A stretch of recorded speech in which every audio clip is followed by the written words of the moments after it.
ఒకరు చేసిన మంచిని మరొకరి వల్ల వచ్చిన క్రెడిట్ని తన ఖాతాలో వేసేసుకుని అంతా నేనే చేశా అని చెప్పుకోవటం చంద్రబాబుకు బాగా అలవాటు.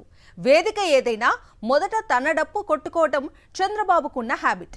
ఇప్పుడు ఆయనకు ఏమాత్రం తగ్గమంటున్నారు కూటమి నేతలు. ఇందుకు నిదర్శనమే రాజమండ్రి తెలుగు యూనివర్సిటీ వద్ద కూటమి ఎమ్మెల్యేలు చెప్తున్న మాటలు. తెలుగు యూనివర్సిటీ రావటం వెనుకున్నది నేనంటే కాదు నేనంటూ కుమ్మలాడుకుంటున్నారు.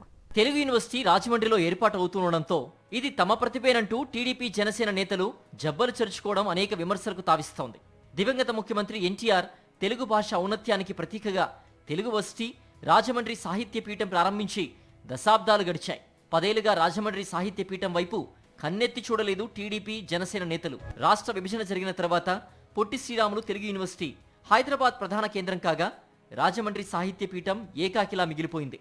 నిధులు మంజూరు చేయకపోవడంతో తెలుగు సాహిత్య పీఠం పరిస్థితి దారుణంగా మారిపోయింది. 24 రంగాల్లో తర్ఫీదివ్వాల్సిన ఈ ప్రాంగణం చంద్రబాబు నిర్లక్ష్యంతో దాదాపుగా మూతపడే స్థితికి చేరుకుంది.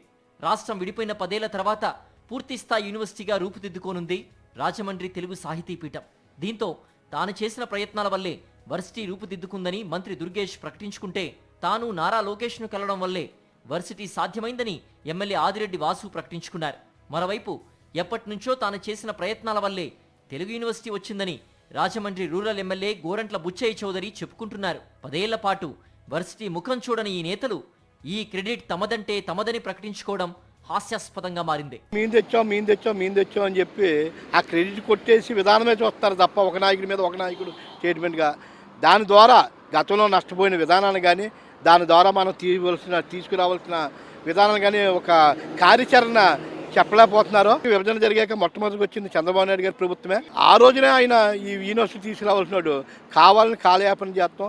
ఆయనే సాక్షాత్తు 2015లో పుస్తకాల్లో రాజమండ్రి వచ్చినప్పుడు నేను తక్షణమే విశ్వవిద్యాలయం తీసుకొస్తానని చెప్పడం జరిగింది. కానీ మాటను పోషించుకునే విధానం లేదు. రాష్ట్ర విభజన తర్వాత తెలుగు విశ్వవిద్యాలయం బాగోగులను పట్టించుకోలేదు చంద్రబాబు. కేసుల బెడదతో రాత్రికి రాత్రే ఆంధ్రాకు వచ్చేసిన చంద్రబాబు తెలుగు యూనివర్సిటీ మనుగడను గాలికి వదిలేశారు.